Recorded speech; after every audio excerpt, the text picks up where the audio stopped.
Hi, this is Brenda. Welcome to my channel. Special TET Paper 2 Social Science க்கு class conduct பண்ணிட்டு இருக்கேன். Classes மட்டும் இல்லாம test batch conduct பண்ணிட்டு இருக்கேன். Test batch ஓட rate just 499 rupees தான். Test batchல join பண்ணனும் அப்படினா கமெண்ட்ல இருக்கக்கூடிய Telegram groupல join பண்ணுங்க. Telegram group descriptionல என்னோட GPay நம்பர் இருக்கும். அந்த GPay நம்பருக்கு 499 rupees pay பண்ணிட்டு பேமெண்ட் ஸ்கிரீன்ஷாட் எனக்கு சென்ட் பண்ணுங்க. நான் உங்களை டெஸ்ட் பேட்ச் குரூப்ல ஆட் பண்ணிடுவேன். ஆல்ரெடி 14 டெஸ்ட் வந்து கம்ப்ளீட் ஆயிருக்கு, டாபிக் வைஸ் டெஸ்ட். அண்ட் அது மட்டும் இல்லாமல் வீக்லி டெஸ்ட் ஒரு 4 ஃபினிஷ் ஆயிருக்கு. இப்போ புதுசாக யூனிட் டெஸ்ட் வந்து வைக்க போகிறோம். இந்த வீக் எண்டு நெக்ஸ்ட் வீக் எண்டில் யூனிட் டெஸ்ட் வந்து வைக்க போகிறேன். ஸோ டெஸ்ட் பேட்சை மிஸ் பண்ணிடாதீங்க, ஆஃபரை மிஸ் பண்ணிடாதீங்க. லாஸ்ட் கிளாஸில் எதை பற்றி பார்த்துருந்தோம்? இண்டஸ் வேலி சிவிலைசேஷன், அதாவது சிந்து சமவெளி நாகரிகம் பற்றி பார்த்துருந்தோம். அந்த சிந்து சமவெளி நாகரிகம் எப்படி அழிஞ்சுது அப்படின்ற ஒரு கொஷின் மார்க் உங்களுக்கு வேணாமா? இவ்வளோ பெரிய ஒரு நாகரிகம், இவ்வளோ வந்து ஒரு நகர நாகரிகம், இவ்வளோ டெவலப்டாக ஒரு அர்பனைஸ்டாக வந்து இருந்த ஒரு நாகரிகம் எப்படி வந்து அழிஞ்சிருக்கும்? நிறைய வரலாற்று ஆசிரியர்கள் ஒருத்தரும் ஒரு கருத்தை வந்து சொல்கிறாங்க. அது வந்து இதனால தான் அழிஞ்சுது அப்படின்ற மாதிரி. அதாவது வெள்ளம் வந்து அழிஞ்சுது, இல்லை நோய் தொற்று வந்து அழிஞ்சுது, இல்லைனா நிலநடுக்கம் வந்து அழிஞ்சுது, பருவமழையினை ரொம்ப வந்து இந்த லைக் நேச்சுரல் கெலாமிட்டிஸ் மூலமாக வந்து அழிஞ்சுது. நிறைய ஆளாளுக்கு வந்து ஒரு கருத்தை வந்து சொல்லிகிட்டு இருக்காங்க. ஸோ எக்ஸாக்டாக எதனால் அந்த நாகரிகம் அழிஞ்சுதுன்றது தெரில. இன்னொரு முக்கியமான ஒரு காரணத்தை சொல்லுவாங்க. சிந்து சமவெளி நாகரிகம் அழியறதுக்கு ஒரு முக்கியமான காரணத்தை எடுத்து வைப்பாங்க. என்ன அப்படின்னா ஆரியர்கள் படையெடுப்பு. இது கொஞ்சம் வந்து நம்ம ஏற்றுக்கிற மாதிரி தான் இருக்கும் அந்த ரீசன். ஆரியர்கள் படையெடுப்புன்னு மட்டும் சொல்ல மாட்டாங்க, ஆரியர்கள் வருகை அப்படின்னு தான் சொல்லுவாங்க. ஆரியர்கள் இங்கே வந்தாங்க அப்படின்னு தான் சொல்லுவாங்க, அதை மட்டும் படையெடுப்புன்னு சொல்ல மாட்டாங்க. ஆனால் ஆரியர்கள் இங்கே மேய்ச்சல் நிலங்கள் தேடி தான் என்ன பண்ணுவாங்கன்னா வருவாங்க. ஸோ ஒரு நாடோடி இனக்குழுவாக அவங்க வந்து இருப்பாங்க. யார்? ஆரியர்கள் ஒரு நாடோடி இனக்குழுவாக ஆடு மாடுகளை மேய்ச்சிட்டு ஒரு மேய்ச்சல் நிலங்கள்லாம் தேடி அங்கங்கே அப்படியே குடிபெயர்ந்து வந்துகிட்டு இருப்பாங்க. ஸோ அப்படியே என்ன பண்ணுறாங்கன்னா இங்கே வருவாங்க, இந்தியாவுக்கு வந்து வருவாங்க. லைக் அந்த இண்டஸ் வேலி சிவிலைசேஷன் அந்த ஏரியாக்கெல்லாம் வருவாங்க. ஆரியர்கள் வந்ததுக்கு அப்புறமா தான் என்ன நடக்குது அப்படின்னு பார்த்தீங்கன்னா அவங்களுக்கும் இங்கே இந்த சிந்து சமவெளி மக்களுக்கும் நிறைய இந்த நிலம் தொடர்பாக நிறைய வந்து போர்கள் நடக்குது. கால்நடைகள் தொடர்பாக நிறைய போர்கள் இல்லாமல் சின்ன சின்ன போர்கள் இல்லாமல் நடக்குது. அது ரிக்வேதத்துலேயும் வந்து குறிப்புகள் இருக்குது. யாருக்கு அகெயின்ஸ்டா அப்படின்னா தாசர்களுக்கு அகெயின்ஸ்டா. தாசர்கள்னால் யாரை சொல்கிறாங்கன்னா அவங்க வந்து கருப்பின மக்களாம், நம்மளை தான் அவங்க சொல்கிறாங்க. நம்ம வந்து கருப்பின மக்கள், தாசர்கள், தசையுக்கள் அப்படின்னு அவங்க என்ன குறிப்பிட்டிருக்காங்க? ரிக்வேதத்தில் குறிப்பிட்டிருக்காங்க. அவங்களுக்கு அகெயின்ஸ்டாக நான் போர் பண்ண போகிறோம், எங்களுக்கு அந்த ஸ்ட்ரென்த்தனை கொடு அப்படின்ற மாதிரி கடவுளை வழிபடுற மாதிரி வேள்வி செஞ்ச மாதிரிலாம் பாடல்கள் இல்லாமல் இருக்குது. ஸோ அது மூலமாக தான் இப்போ தெரிய வருது ஆரியர்கள் வந்ததுக்கப்புறம் அழிஞ்சிருக்கிறதுக்கு நிறைய சான்சஸ் இருக்குது அப்படின்ட்டு. ஆரியர்கள் வந்ததுக்கப்புறமா கொஞ்சம் கொஞ்சமாக இண்டஸ் வேலி சிவிலைசேஷனும் அழிஞ்சிருச்சு, சிந்து சமவெளி நாகரிகம் அழிஞ்சிருச்சு. நிறைய கருத்துக்கள் இருக்குது. இதுவும் ஒரு கருத்து. ஆரியர்கள் வந்ததுக்கப்புறமா அழியறதுக்கு ஒரு லைக் ஆல்ரெடி வந்து டவுன்ஃபால் ஆகிட்டு இருக்க அந்த சிவிலைசேஷன் நிறைய பல காரணங்களால் ஆகிட்டு இருந்திருக்கலாம். இதுவும் ஒரு முக்கியமான காரணமாக இருந்திருக்கு இவங்க வந்ததுக்கப்புறமா. இந்த ஆரியர்கள் யார் தான், எங்கேருந்து வந்தாங்க அப்படின்னு பார்த்தீங்கன்னா மத்திய ஆசியாவிலேருந்து வராங்க. மத்திய ஆசியாவிலேருந்து வந்தவங்க தான். இவங்களுக்கும் ஐரோப்பியர்களுக்கும் நிறைய வந்து ஒத்து போகுது அப்படின்னு சொல்கிறாங்க. ஸோ இவங்களை வந்து ஐரோப்பியர்கள் அப்படின்னு சொல்லிட்டு இருக்காங்க. ஏன் அப்படின்னா அவங்க லாங்குவேஜும் இவங்க லாங்குவேஜும் கிட்டத்தட்ட ஒரே மாதிரி இல்லாமல் இருந்திருக்கு. ஸோ அந்த மத்திய ஆசியாவிலேருந்து ஏன் வந்து அவங்க அப்படி மாறி வராங்க அப்படின்னா மேய்ச்சல் நிலங்கள் தேடி தான் கொஞ்சம் கொஞ்சமாக அவங்களோட வாழ்க்கை எப்படி இருக்குன்னா அவங்க ஒரு நாடோடி இனக்குழு ஒரு இடத்துல தங்கியிருப்பாங்க, அடுத்த இடத்துக்கு குடிபெயர்வாங்க. இப்படியே கொஞ்சம் கொஞ்சமாக வந்து இந்தியாவுக்கு வராங்க. எது மூலமாக வராங்க அப்படின்னா இந்துகுஷ் மலைத்தொடர் கைபர் போலன் கணவாய், அந்த கணவாய் மூலமாக தான் வருவாங்க. கணவாய்கள்னால் ஒன்றும் இல்லை, 2 மலைகளுக்கு இடைப்பட்ட பகுதியெல்லாம் கணவாய்னு சொல்லுவாங்க. ஸோ அந்த கணவாய் மூலமாக தான் வந்து இந்தியாவுக்கு வராங்க. வந்தவங்க என்னெல்லாம் பண்ணுறாங்க அண்ட் அவங்களோட லைஃப் ஸ்டைல் எப்படி இருந்துச்சு அப்படின்றது குறித்து தான் பார்க்க போகிறோம். 6th ஸ்டாண்டர்டில் இருக்கக்கூடிய வேதகால பண்பாடு பற்றி தான் நம்ம பார்க்க போகிறோம். 11th வரைக்கும் கூட போல் நமக்கு 6th அண்ட் 11th 1-2 விஷயங்கள் இம்பார்ட்டண்ட்டாக இருக்குது. அந்த இம்பார்ட்டன்ட் விஷயம் என்னென்னன்றதை மட்டும் நான் சொல்கிறேன். ரொம்ப இதை டீப்பாக படிக்கணுன்ற அந்த அளவுக்கு கட்டாயம் இல்லை.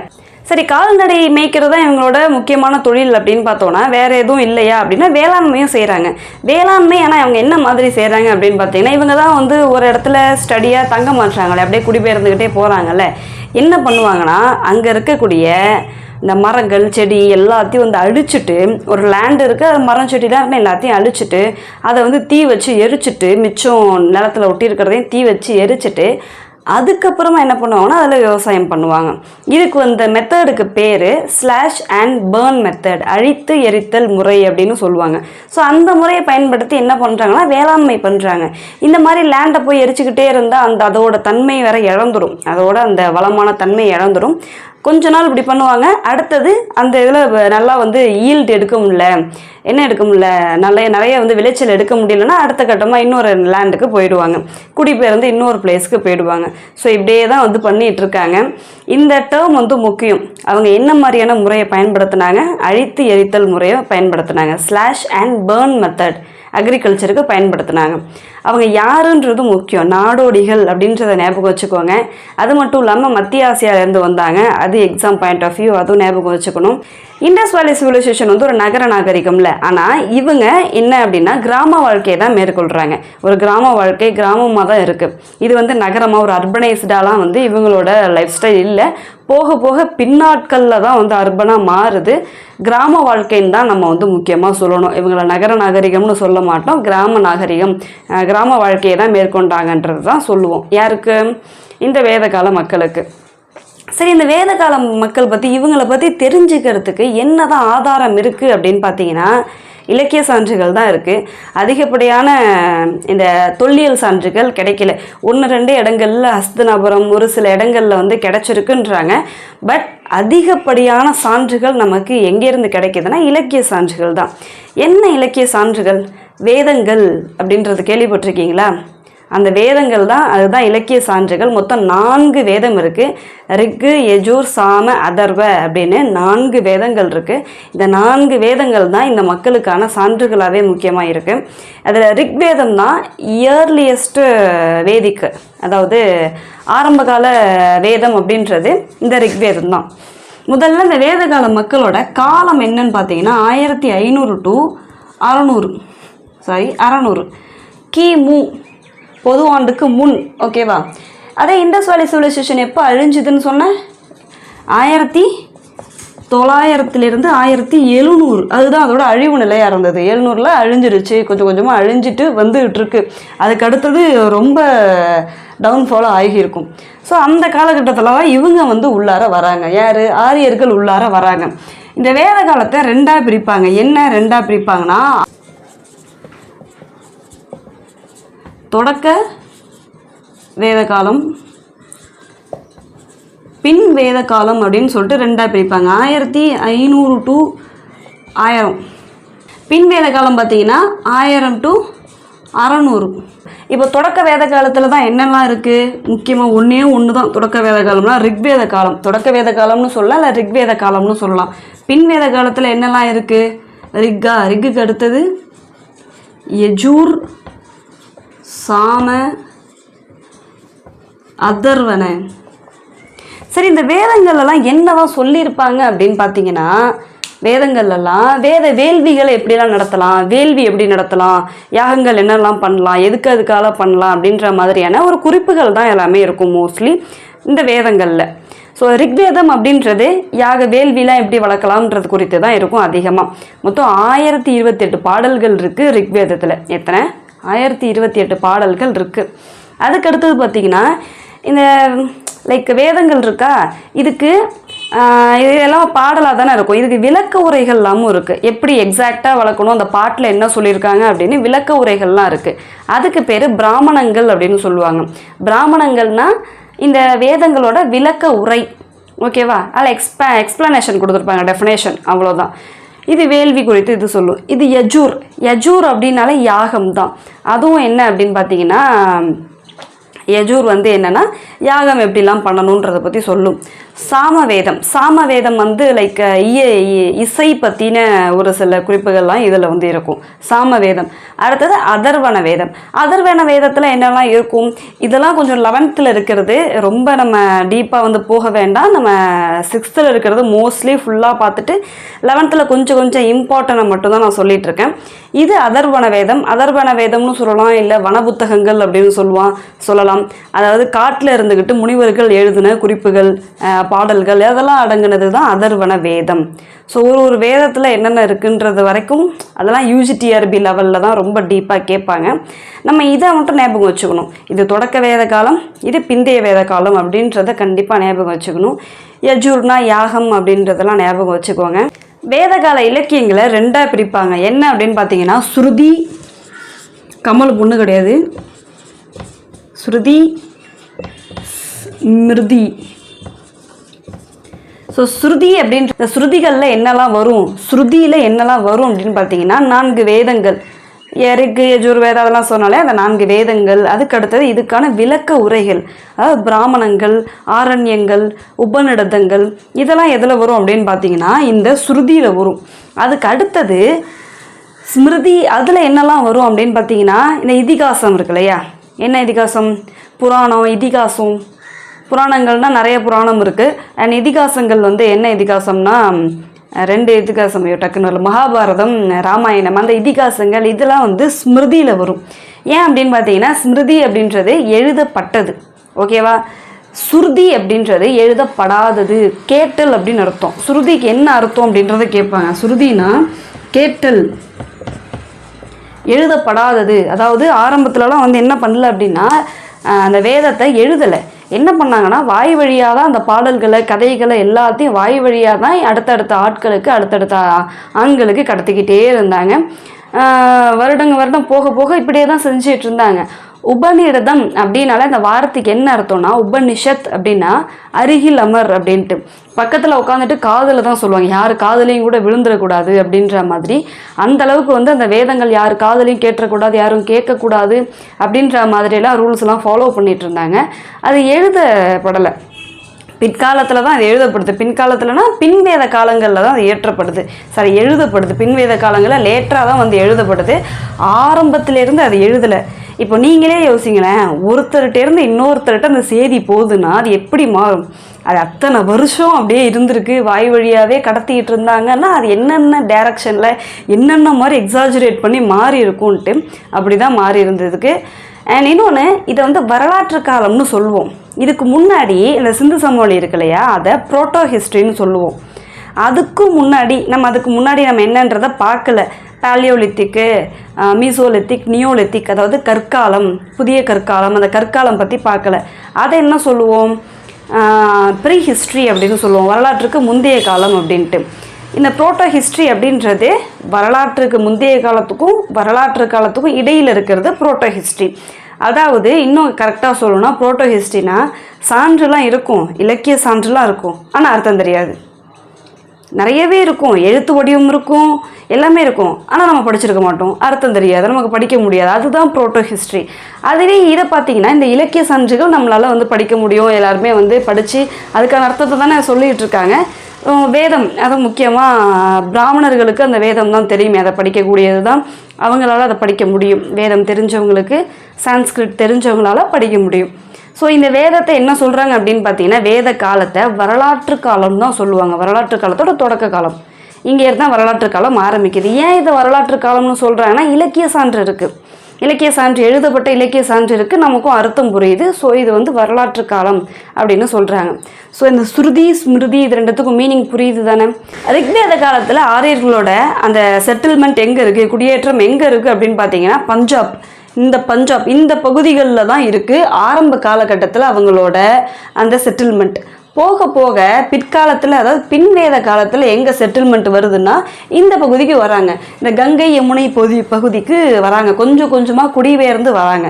முதல்ல இந்த பஞ்சாப் பகுதி, அந்த பஞ்சாப் பகுதியை இன்னொன்று சொல்லுவாங்க சப்த சிந்துனா 7 நதிகள் பாயக்கூடிய இடம் அப்படின்னு சொல்லுவாங்க. இந்த இடங்களில் வாழ்ந்துட்டு இருந்தவங்க அடுத்தது பின்வேத காலத்தில் இந்த இடத்துக்கு வராங்க, கங்கை யமுனை பகுதிக்கு, அந்த ஆற்று பகுதிக்கு கொஞ்சம் கொஞ்சமாக குடிபெயர்ந்து அங்கே வராங்க. வேத காலத்துலேயும் இந்த அரசர்கள்லாம் இருந்திருக்காங்க, ஒரு சில குலங்கள் இருந்திருக்கு, பரத இல்லை புரு அண்ட் குரு வம்சம் அப்படின்ட்டு அந்த வம்சங்கள் அதெல்லாமும் இருந்திருக்கு.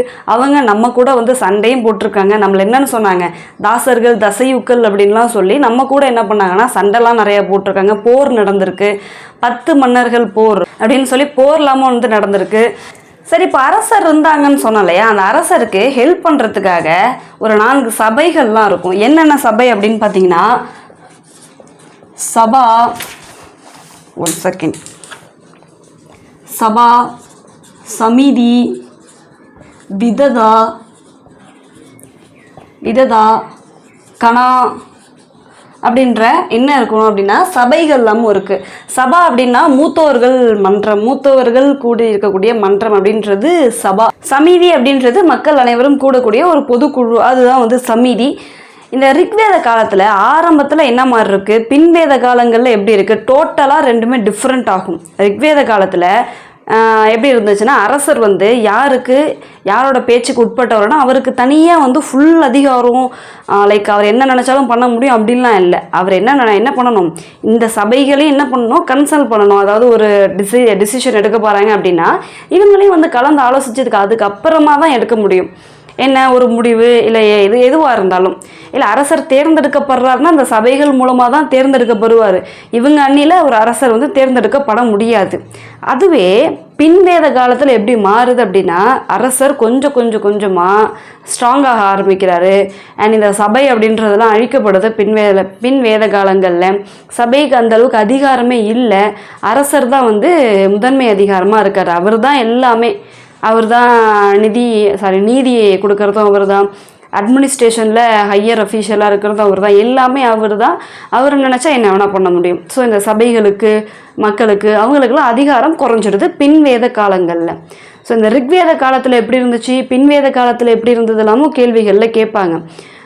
பெண்களோட நிலை எப்படி இருந்ததுன்னு கேட்பாங்க. ரிக்வேத காலத்தில் பெண்களுக்கு நிறைய மதிப்பு இருக்கும், சபைகளெல்லாம் வந்து கலந்துப்பாங்க. இந்த சமிதின்னு சொன்னால அதெல்லாம் என்ன, பொதுக்குழு தானே, எல்லா மக்களும் கூடி பேசக்கூடிய ஒரு கூட்டம்லாம் நடக்கக்கூடிய இடம். ஸோ அங்கே வந்து பெண்கள்லாம் அளவுலாம் பண்ணியிருக்காங்க அந்த காலகட்டத்தில். அதுவே பின்வேத காலத்தில் டோட்டலாகவே டிஃப்ரெண்ட் ஆகுது. அவங்க வீட்டிலே அவங்களுக்கு வந்து மரியாதை இல்லாத ஒரு நிலை தான் பின்வேத காலங்களில் ஏற்படுது. சரி, நம்ம பெண்களோட நிலையை தனியாக பார்ப்போம். இப்போ அரசர் பற்றி பார்த்துட்ருக்கோம். இது வந்து இந்த சபைகள் வந்து ஞாபகம் வச்சுக்கோங்க. அடுத்தது நான் வந்து எல்லாரோட ஒரு டைனாஸ்டி சொல்லும் போதும் எத்தனையாக பிரிச்சிருந்தாங்கன்றதெல்லாம் பார்ப்போம்ல, மண்டலம், நாடு, கூற்றம், கிராமம் அப்படின்னு. ஸோ இது எப்படி இருக்குது அப்படின்னு பார்த்தீங்கன்னா, முதல்ல குலம், அதாவது ஒரு ஆரம்ப அழகு என்ன அப்படின்னு பார்த்தீங்கன்னா குலம், ஒரு சின்ன அழகு குலம். குலம்ன்றது ஒன்றும் இல்லை, குடும்பம்ன்றது தான் குலம். பல குலங்கள் சேர்ந்தது, அதாவது பல குடும்பங்கள் சேர்ந்தது என்னது, கிராமம். ஆமாம் தானே. இப்போ நம்ம கிராமமே பாருங்கள், பல குடும்பம் சேர்ந்தது தான் ஒரு சின்ன கிராமம். பல கிராமங்கள் எல்லாமே சேர்ந்தது அது என்ன அப்படின்னு பார்த்தீங்கன்னா விசு. இதுக்கு அடுத்த கட்டமாக என்ன அப்படின்னு பார்த்தீங்கன்னா ஜானா இனக்குழு, ஜனம், மக்கள். நம்ம வந்து என்ன இந்த ஜனங்க அப்படி பண்ணுது, ஜனம், இன்னும் அந்த டேர்ம் வந்து யூஸ் பண்ணுறோம், அது தமிழ் வார்த்தை இல்லை ஜனம் அப்படின்றதெல்லாம். ஸோ இந்த ஜனம் அப்படின்றது என்ன, ஜனா அப்படின்னா இனக்குழு, மக்களை குறிக்கக்கூடிய வார்த்தை தான் ஜனா அப்படின்றது. ஸோ இந்த ஆர்டரில் தான் இருக்கும். ஆரம்பத்தில் என்னது, ஆரம்பத்தில்னா அடியில் பேஸ்மெண்ட் வந்து குடும்பம், அதுக்கடுத்து பல குடும்பங்கள் சேர்த்து கிராமம், அதுக்கடுத்து விசு, ஜனா. ஓகேவா. இந்த குலத்துக்கு தலைவன் யார், அதாவது குடும்ப தலைவன் யார், குலபதி. இந்த கிராமத்துக்கு தலைவன் யார் அப்படின்னு பார்த்தீங்கன்னா கிராமணி. இது பேர்லேயே இருக்குது, சிம்பிளாக தான் இருக்குது. கிராமணின்னா கிராமத்துக்கு தலைவன். அதுக்கடுத்தது இந்த விஸ்வோட தலைவன் விஷயபதி. விஷயபதி. ஜனானா என்னது, இனக்குழு, அதோட தலைவன் ராஜன். இல்லைன்னா அரசன், முக்கியமாக ராஜன் தான் சொல்லுவாங்க. என்னது, ராஜன். இன்னும் ஒரு சில டேர்மும் யூஸ் பண்ணியிருக்காங்க, அதாவது கோபதி. கோனா என்ன, நம்ம கோணம் வந்து என்ன எதை சொல்லுவோம் அப்படின்னா சங்க இலக்கியங்களில் நம்ம படிச்சிருப்போம். கோனா என்ன சொல்லுவோம், அரசன்னு சொல்லுவோம். அவங்க லாங்குவேஜில், அதாவது சான்ஸ்கிரிட்டில் கோ அப்படின்றது மாடை குறிக்கக்கூடிய வார்த்தை. அப்போ அதாவது கோபதி அப்படின்னா அந்த கால்நடைகளை பாதுகாக்கிறவர், கால்நடைகள் எல்லாத்தையும் பாதுகாக்கக்கூடிய ஒரு ஆள், செல்வங்களை பாதுகாக்கக்கூடிய ஆள், அதுதானே அவங்களுக்கு செல்வம், மாடு தான் அவங்களோட செல்வம். ஸோ அந்த செல்வங்களை பாதுகாக்கக்கூடிய ஆள், அந்த மக்களை பாதுகாக்கக்கூடிய ஆள் அப்படின்ற டேர்மில் வந்து வரும். ஸோ கோபதி அப்படின்னும் வந்து அழைப்பாங்க அரசனை. முக்கியமாக ராஜன், ஜனாவின் தலைவன் யார் அப்படின்னு கேட்டால் அது வந்து ராஜன் தான் ஜனாவோட தலைவராக இருக்கக்கூடிய ஆள். ஸோ அரசர்லாம் எப்படி வருவாங்கன்னா ரத்த உறவு மூலமாக தான் அடுத்தடுத்து அவங்க பையன் தான் அரசராக வருவாங்க. இது எல்லா இடங்களையும் இருக்கக்கூடியது தான். வேறு யாருக்காச்சுமா கொடுப்பாங்க முடியாச்சுனாலே அப்படி தான் பையன் தான் அடுத்த அரசராக வருவாங்க. சரி, இப்போ அரசர் இருக்காங்க, அந்த ஒரு நிர்வாகம் நடந்துகிட்டு இருக்கு. அந்த நிர்வாகத்துக்கு வருவாய் எப்படி வருது அப்படின்னு பார்த்தீங்கன்னா பாலி, என்ன வரி, பாலி, முக்கியமான ஒரு வரி பாலி. இந்த வரி ஆரம்பத்தில் ரிக்வேத காலத்தில், அதாவது ஆரம்பத்தில் எப்படின்னா தன்னார்வமாக மக்களே வந்து அரசருக்கு வந்து கொடையாக கொடுத்துட்டு இருந்திருக்காங்க. ஆரம்ப காலத்தில் விளைச்சலில் அவங்க ஒரு பங்கு வந்து அரசனுக்கு நம்மளை பார்த்துக்கிறாரு அப்படின்ற முறையில் அவங்க வந்து ஆரம்பத்தில் கொடுத்துட்டு இருந்தாங்க. பின்னாட்கள் அது எப்படி மாறுதுன்னா கட்டாயமாக மாற்றப்படுது. பின்னாட்களில் கட்டாய வரியாக மாற்றப்படுது. தன்னார்வமாக தான் கொடுத்துக்கிட்டு இருந்தாங்க. சரியா? பாலி அப்படின்ற ஒரு வரி வந்து கலெக்ட் பண்ணிட்டு இருந்திருக்காங்க. இங்கே உங்களுக்கு ஒரு கொஷின், சங்க காலத்தில் என்ன வரி கலெக்ட் பண்ணிட்டு இருந்தாங்க? நான் ஒரு வரி சொன்னேன், ஒரு நிலவரி வந்து சொல்லியிருக்கேன். சங்க காலத்தில் என்ன வரி கலெக்ட் பண்ணாங்கன்னு கமெண்ட் செக்ஷன் வந்து சொல்லிட்டு போங்க. கண்டிப்பாக சொல்லணும். சரியா? நான் சொன்னேன் ஒரு நிலவரி வந்து கலெக்ட் பண்ணுறதை பற்றி சொல்லியிருந்தேன். ஞாபகம் இருக்கும்னு நினைக்கிறேன், பார்ப்போம். சரி, அரசர் இருக்கார். இவங்களோட சமூக அமைப்பு என்ன மாதிரி இருக்குது, இந்த சமூகம் எப்படி இருக்குது அப்படின்னு பார்த்தீங்கன்னா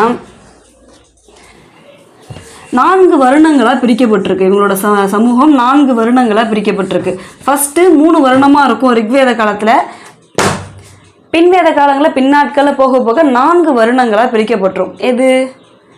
இந்த வேதகால சமூக அமைப்பு, வேதகால சமூகம் 4 வருணங்களாக பிரிக்குவாங்க. 4 வர்ணம். இந்த வருணத்தை தான் இந்த வர்ணாசிரம தர்மம்னு இதை வந்து சொல்லுவாங்க. இந்த வர்ணாசிரம தர்மத்துக்கு அகெயின்ஸ்டாக தான் தமிழ்நாடு எப்போதும் வாய்ஸ் அவுட் பண்ணிக்கிட்டே நம்ம வந்து இருக்கோம். எப்போதுமே இந்த வர்ணாசிரம தர்மத்துக்கு அகெயின்ஸ்டாக தான் வந்து வாய்ஸ் அவுட் பண்ணிகிட்டே இருப்போம். ஏன் இந்த வர்ணாசிரம தர்மத்தை இப்படி வந்து தமிழ்நாடு எதிர்க்குது அப்படின்னு பார்த்தீங்கன்னா, இப்போ வரைக்கும் அது நார்த் இந்தியாவிலலாம் நிறைய இடங்களில் வந்து கடைபிடிச்சிட்டு தான் இருக்காங்க. ஓப்பனாக அப்படிலாம் இல்லையே அப்படின்னு நீங்கள் நினைப்பீங்க. ஒன்றும் இல்லை, வர்ணாசிரம தர்மம் அப்படின்றது கேஸ்ட் சிஸ்டம் தான்.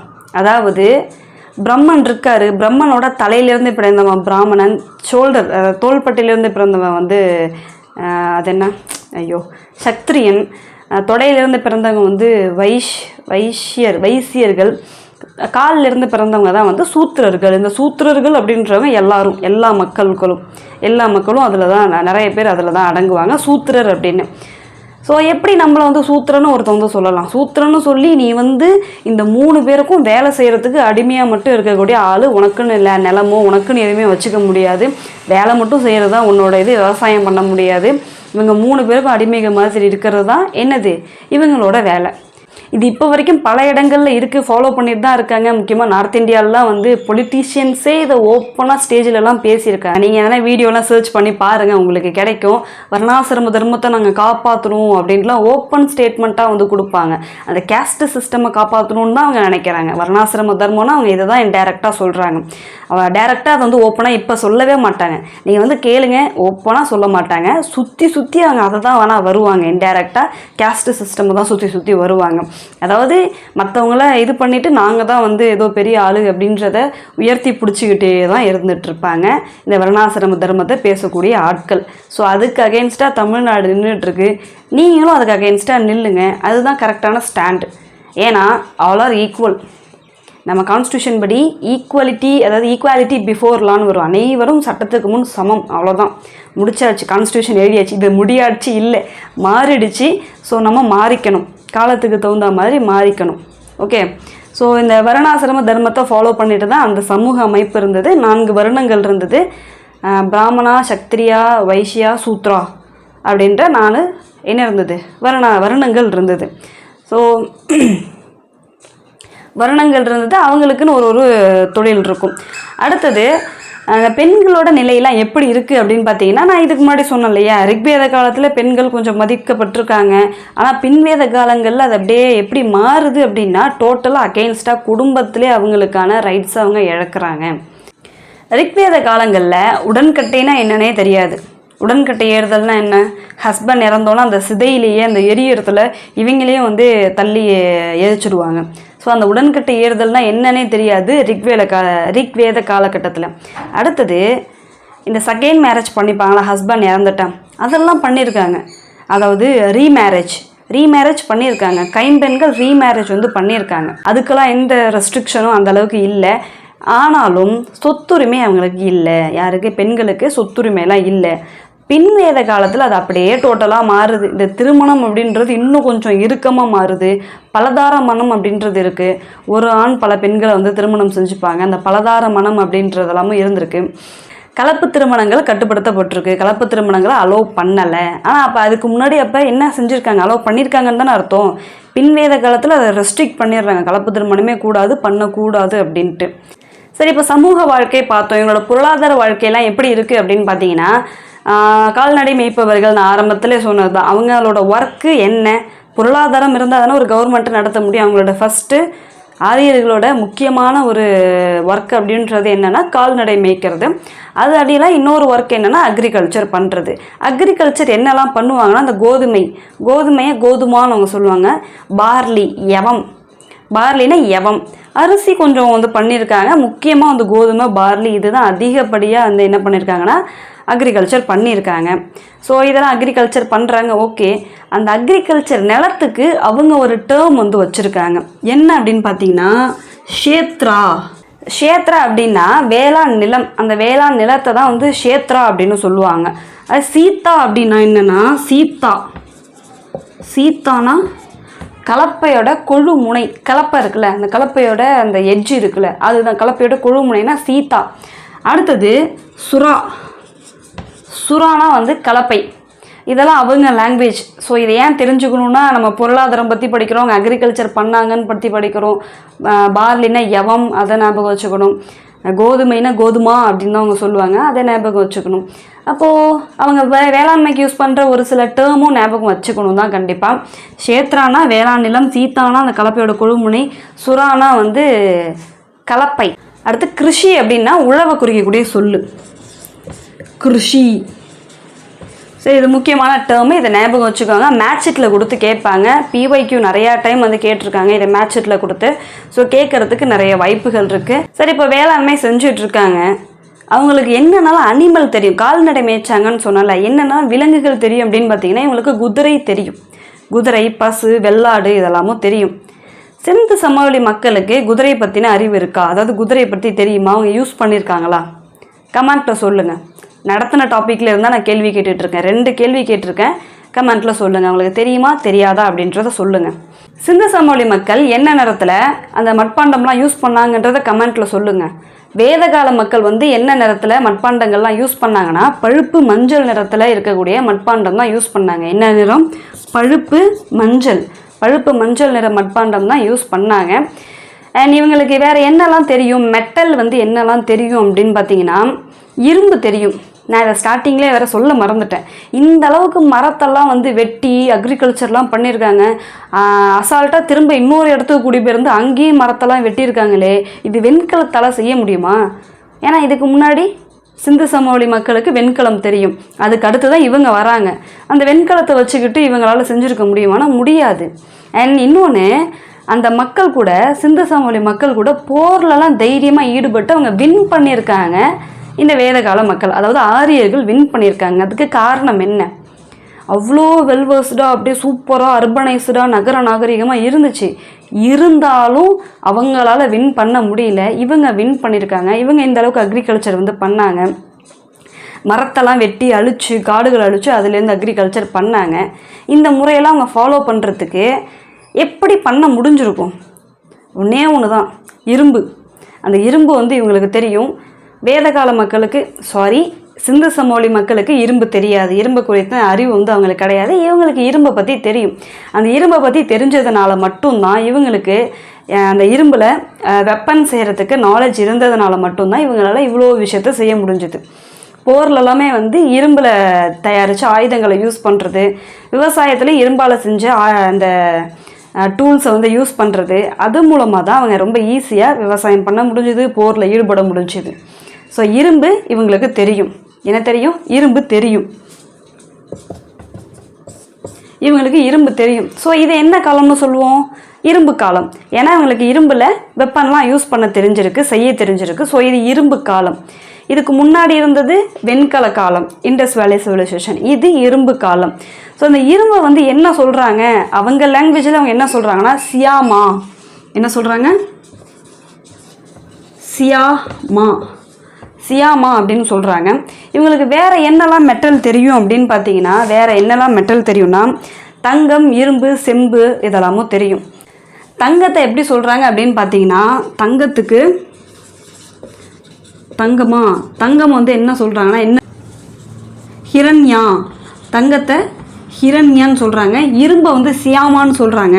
அடுத்தது செப்பு அப்படி இல்லைன்னா வந்து தாமிரம், இந்த பிரான்ஸு அதெல்லாம் என்ன சொல்கிறாங்கன்னா அயாஸ் இல்லைன்னா ஐஎஸ்ன்னு சொல்லுவாங்க. தங்கத்தை ஹிரண்யான்னு சொல்கிறாங்க. இன்னொன்று, தங்க நாணயங்களை அவங்க வேறு டேர்மில் யூஸ் பண்ணுவாங்க. தங்க நாணயங்களை அவங்க யூஸ் பண்ணாங்க, தங்க நாணயங்கள். அதை வந்து நிஷ்கா சாத்மனா அப்படின்னு சொல்லுவாங்க. நிஷ்கா சாத்மனா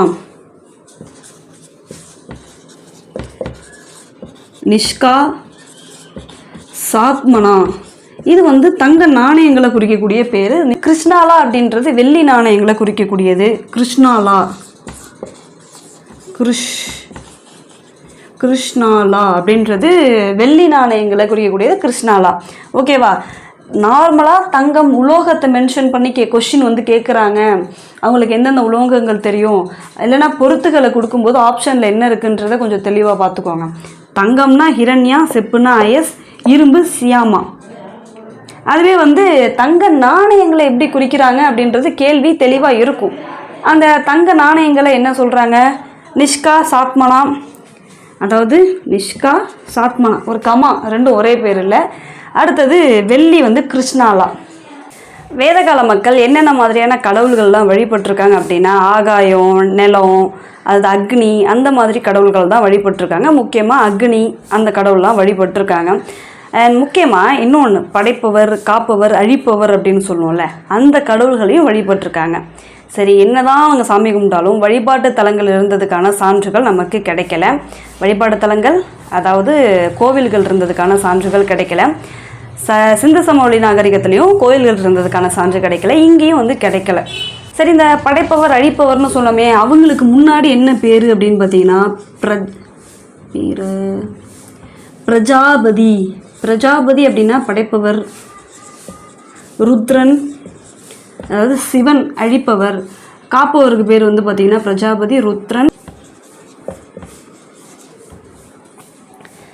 ஸோ இந்த காப்பவர், அழிப்பவர், படைப்பவர்னு சொன்னாலையா, அந்த பிரஜாபதி அப்படின்றவர் படைக்கிறவர். ருத்ரன் என்ன? காப்பவர், அதாவது சிவன், அழிப்பவர். இவர் வந்து படைக்கிறவர், இவர் அழிப்பவர். விஷ்ணு, இவர் வந்து காப்பவர். ஸோ இந்த 3 கடவுள்களை வந்து வழிபட்டிருக்காங்க. உஷா அப்படின்ற ஒரு பெண் தெய்வத்தையும் வழிபட்டிருக்காங்க. அதாவது விடியலின் கடவுள்னா சூரியன். என்ன சாமி? உஷா. ஓகேவா? யாராச்சும் நேம் இருக்க போது உஷா அப்படின்னா விடியலின் கடவுள், சூரியனை தான் வந்து உஷான்றாங்க. மேபி உதயம் அப்படின்லாம் மீனிங் இருக்குமான்னு தெரில. உஷான்றது ஒரு பெண் தெய்வம், அதை வந்து வழிபட்டிருக்காங்க. அதாவது விடியலின் கடவுள் சூரியன், அதை வந்து வழிபட்டிருக்காங்க வேதகால மக்கள். பின்வேத கால இறுதியில் ஒரு 4 ஆசிரம நிலைகளை பற்றி வந்து குறிப்பிட்டிருப்பாங்க. என்ன அப்படின்னா, பிரம்மச்சரியம், கிரகஸ்தம், வனப்பிரசம், சந்நியாசம் அப்படின்னு. பிரம்மச்சரியம் அப்படின்றது மாணவ பருவம், கல்வி கற்றுக்கக்கூடிய பருவம் வந்து பிரம்மச்சரியம். அடுத்து கிரகஸ்தம் அப்படின்னா, கிரகம் அப்படின்றது என்ன? இல்லம். கிரக பிரவேசம் அப்படின்லாம் சொல்லுவோம் இல்லையா, அது வந்து இல்லம்.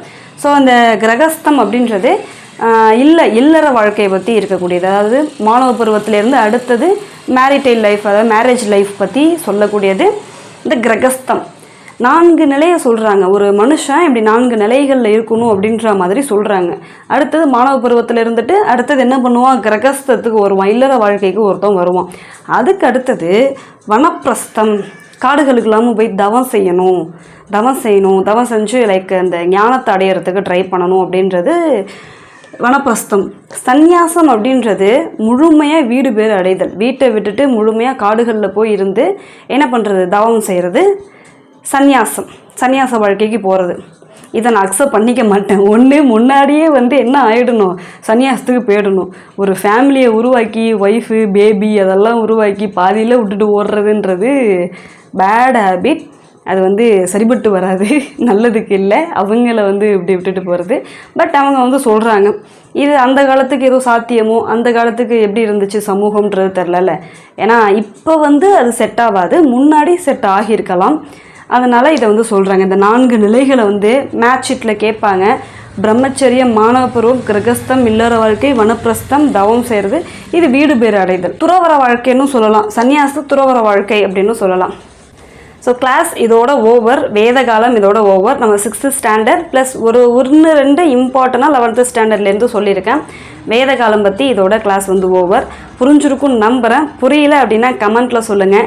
இல்லை இதுக்கு மேலே வேறு ஏதாச்சும் லைக் இன்னும் கொஞ்சம் ஸ்டோரியாக சொல்லணும், இன்னும் கொஞ்சம் வேறு மாதிரி நடத்தணும் அப்படின்னாலும் அந்த கமெண்ட்டில் சொல்லுங்கள். உங்களோட ஃபீட்பேக்கை கமெண்ட்டில் கொடுங்க. கண்டிப்பாக எனக்கு அது வந்து அப்போ தான் எனக்கு ஒரு என்கரேஜ்மெண்ட்டாக இருக்கும். ஓகே, இந்த மாதிரிலாம் சொல்கிறாங்க, இந்த இடத்துல நல்லா இல்லை, இந்த இடத்துல நல்லா இருக்குதுன்னு சொல்கிறாங்க, நம்ம இன்னும் கொஞ்சம் பெட்டராக பண்ணணும் அப்படின்னும் தோணும். ஸோ உங்களோட ஃபீட்பேக்கை கமெண்ட்டில் தயவு செஞ்சு கொடுங்க. தேங்க்யூ ஃபார் வாட்சிங் this video. Have a good day.